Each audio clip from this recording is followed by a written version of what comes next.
Shalom, mari kita memulai pembacaan Alkitab harian. Hari ini kita membaca Injil Matius pasal 13. Perumpamaan tentang seorang penabur. Pada hari itu, keluarlah Yesus dari rumah itu dan duduk di tepi danau. Maka datanglah orang banyak berbondong-bondong, lalu mengerumuni dia, sehingga ia naik ke perahu dan duduk di situ. Sedangkan orang banyak semuanya berdiri di pantai. Dan ia mengucapkan banyak hal dalam perumpamaan kepada mereka. Katanya, adalah seorang penabur keluar untuk menabur. Pada waktu ia menabur, sebagian benih itu jatuh di pinggir jalan. Lalu datanglah burung dan memakannya sampai habis. Sebagian jatuh di tanah yang berbatu-batu, yang tidak banyak tanahnya. Lalu benih itu pun segera tumbuh karena tanahnya tipis. Tetapi sesudah matahari terbit, layulah ia dan menjadi kering karena tidak berakar. Sebagian lagi jatuh di tengah semak duri. Lalu makin besarlah semak itu dan menghimpitnya sampai mati. Dan sebagian jatuh di tanah yang baik, lalu berbuah. Ada yang 100 kali lipat, ada yang 60 kali lipat, ada yang 30 kali lipat. Siapa bertelinga, hendaklah ia mendengar. Maka datanglah murid-muridnya dan bertanya kepadanya, "Mengapa engkau berkata-kata kepada mereka dalam perumpamaan?" Jawab Yesus, "Kepadamu diberi karunia untuk mengetahui rahasia kerajaan sorga, tetapi kepada mereka tidak. Karena siapa yang mempunyai, kepadanya akan diberi, sehingga ia berkelimpahan. Tetapi siapa yang tidak mempunyai, apapun juga yang ada padanya akan diambil daripadanya. Itulah sebabnya aku berkata-kata dalam perumpamaan kepada mereka, karena sekalipun melihat, mereka tidak melihat, dan sekalipun mendengar, mereka tidak mendengar dan tidak mengerti. Maka pada mereka genaplah nubuat Yesaya yang berbunyi, kamu akan mendengar dan mendengar, namun tidak mengerti. Kamu akan melihat dan melihat, namun tidak menanggap. Sebab hati bangsa ini telah menebal, dan telinganya berat mendengar, dan matanya melekat tertutup, supaya jangan mereka melihat dengan matanya, dan mendengar dengan telinganya, dan mengerti dengan hatinya, lalu berbalik sehingga aku menyembuhkan mereka. Tetapi berbahagialah matamu karena melihat, dan telingamu karena mendengar. Sebab aku berkata kepadamu, sesungguhnya banyak nabi dan orang benar ingin melihat apa yang kamu lihat, tetapi tidak melihatnya, dan ingin mendengar apa yang kamu dengar, tetapi tidak mendengarnya. Karena itu, dengarlah arti perumpamaan penabur itu. Kepada setiap orang yang mendengar firman tentang kerajaan sorga, tetapi tidak mengertinya, datanglah si jahat dan merampas yang ditaburkan dalam hati orang itu. Itulah benih yang ditaburkan di pinggir jalan. Benih yang ditaburkan di tanah yang berbatu-batu, ialah orang yang mendengar firman itu dan segera menerimanya dengan gembira. Tetapi ia tidak berakar dan tahan sebentar saja. Apabila datang penindasan atau penganiayaan karena firman itu, orang itu pun segera murtad. Yang ditaburkan di tengah semak duri ialah orang yang mendengar firman itu, lalu kekhawatiran dunia ini dan tipu daya kekayaan menghimpit firman itu, sehingga tidak berbuah. Yang ditaburkan di tanah yang baik ialah orang yang mendengar firman itu dan mengerti, dan karena itu ia berbuah. Ada yang 100 kali lipat, ada yang 60 kali lipat, ada yang 30 kali lipat. Perumpamaan tentang lalang di antara gandum. Yesus membentangkan suatu perumpamaan lain lagi kepada mereka, katanya, hal kerajaan sorga itu seumpama orang yang menaburkan benih yang baik di ladangnya. Tetapi pada waktu semua orang tidur, datanglah musuhnya menaburkan benih lalang di antara gandum itu, lalu pergi. Ketika gandum itu tumbuh dan mulai berbulir, nampak jugalah lalang itu.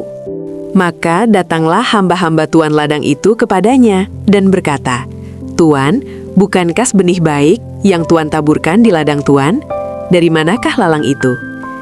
Jawab tuan itu, "Seorang musuh yang melakukannya." Lalu berkatalah hamba-hamba itu kepadanya, "Jadi, maukah Tuan supaya kami pergi mencabut lalang itu?" Tetapi ia berkata, "Jangan, sebab mungkin gandum itu ikut tercabut pada waktu kamu mencabut lalang itu." Biarkanlah keduanya tumbuh bersama sampai waktu menuai. Pada waktu itu, aku akan berkata kepada para penuai, kumpulkanlah dahulu lalang itu, dan ikatlah berberkas-berkas untuk dibakar. Kemudian, kumpulkanlah gandum itu ke dalam lumbungku. Perumpamaan tentang biji sesawi dan ragi. Yesus membentangkan suatu perumpamaan lain lagi kepada mereka, katanya. Hal kerajaan sorga itu seumpama biji sesawi, yang diambil dan ditaburkan orang di ladangnya. Memang biji itu yang paling kecil dari segala jenis benih. Tetapi apabila sudah tumbuh, sesawi itu lebih besar daripada sayuran yang lain, bahkan menjadi pohon. Sehingga burung-burung di udara datang bersarang pada cabang-cabangnya. Dan ia menceritakan perumpamaan ini juga kepada mereka. Hal kerajaan sorga itu seumpama ragi yang diambil seorang perempuan dan diadukan ke dalam tepung terigu 3 sukat, sampai kamir seluruhnya. Semuanya itu disampaikan Yesus kepada orang banyak dalam perumpamaan, dan tanpa perumpamaan, suatu pun tidak disampaikannya kepada mereka. Supaya genaplah firman yang disampaikan oleh Nabi, "Aku mau membuka mulutku mengatakan perumpamaan. Aku mau mengucapkan hal yang tersembunyi sejak dunia dijadikan." Penjelasan perumpamaan tentang lalang di antara gandum. Maka Yesus pun meninggalkan orang banyak itu, lalu pulang. Murid-muridnya datang dan berkata kepadanya, "Jelaskanlah kepada kami perumpamaan tentang lalang di ladang itu." Ia menjawab, katanya, "Orang yang menaburkan benih baik ialah Anak Manusia. Ladang ialah dunia. Benih yang baik itu anak-anak kerajaan, dan lalang anak-anak si jahat." Musuh yang menaburkan benih lalang ialah iblis. Waktu menuai ialah akhir zaman, dan para penuai itu malaikat. Maka seperti lalang itu dikumpulkan dan dibakar dalam api, demikian juga pada akhir zaman. Anak Manusia akan menyuruh malaikat-malaikatnya, dan mereka akan mengumpulkan segala sesuatu yang menyesatkan dan semua orang yang melakukan kejahatan dari dalam kerajaannya. Semuanya akan dicampakkan ke dalam dapur api. Di sanalah akan terdapat ratapan dan kertakan gigi. Pada waktu itulah orang-orang benar akan bercahaya seperti matahari dalam kerajaan Bapa mereka. Siapa bertelinga, hendaklah ia mendengar. Perumpamaan tentang harta terpendam dan mutiara yang berharga. Hal kerajaan sorga itu seumpama harta yang terpendam di ladang, yang ditemukan orang, lalu dipendamkannya lagi.